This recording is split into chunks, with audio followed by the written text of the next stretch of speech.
Hi friends, today afternoon இன்றைக்கி லஞ்சுக்கு பார்த்தீங்கன்னா ரசம் செஞ்சு ஃபிஷ் தான் ஃப்ரை பண்ண போகிறேன்.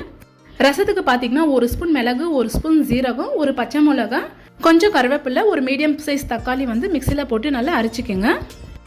இப்போ ஒரு பேனில் கொஞ்சம் எண்ணெய் ஊற்றிட்டு கொஞ்சம் கடுகு போட்டுக்கோங்க. கடுகு நல்லா பொரிச்ச பிறகு அரைச்சி வச்சிருந்த அந்த ரசம் மசாலா வந்து ஊற்றிடுங்க.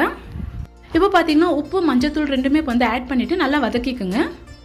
ஒரு சின்ன சைஸ் வந்து தக்காளி எடுத்துகிட்டு கையிலேயே நல்லா பிசைஞ்சிட்டு ஊற்றிடுங்க. இப்போ வந்து புளிச்சாறு ஊற்றிட்டு கொத்தமல்லி கொஞ்சம் தூவி விட்டுடுங்க. இப்போ வந்து ஒரு கொதி வந்தோடனே ஃப்ளேம் ஆஃப் பண்ணிவிட்டு 1 ஸ்பூன் வந்து நெய் ஊற்றுங்க. நான் வந்து இப்போ ஊற்றலை, இப்போ என் வீட்டில் இல்லை, அதனால் நான் ஊற்றலை. நீங்கள் வந்து கண்டிப்பாக கொஞ்சம் ஊற்றுங்க, டேஸ்ட்டாக இருக்கும் ரசம். இன்றைக்கி மார்னிங் போல் தான் ஃபிஷ்ஷு வாங்கியிருந்தேன். காணங்கத்தை மீன் நல்லா டேஸ்ட்டாக இருக்கும். கொஞ்சமாக தான் வாங்கியிருந்தேன். நானும் என் பொண்ணு மட்டும் தான் சாப்பிடுவோம், ஹஸ்பண்ட் சாப்பிட மாட்டார். ரசம் மீன் காம்பினேஷன் ரொம்ப நல்லா இருக்கும். யார் யாருக்கு ரசம் கூட ஃபிஷ் ஃப்ரை பண்ணால் நல்லா இருக்கும்னு கமெண்ட்டில் சொல்லுங்கள். பா.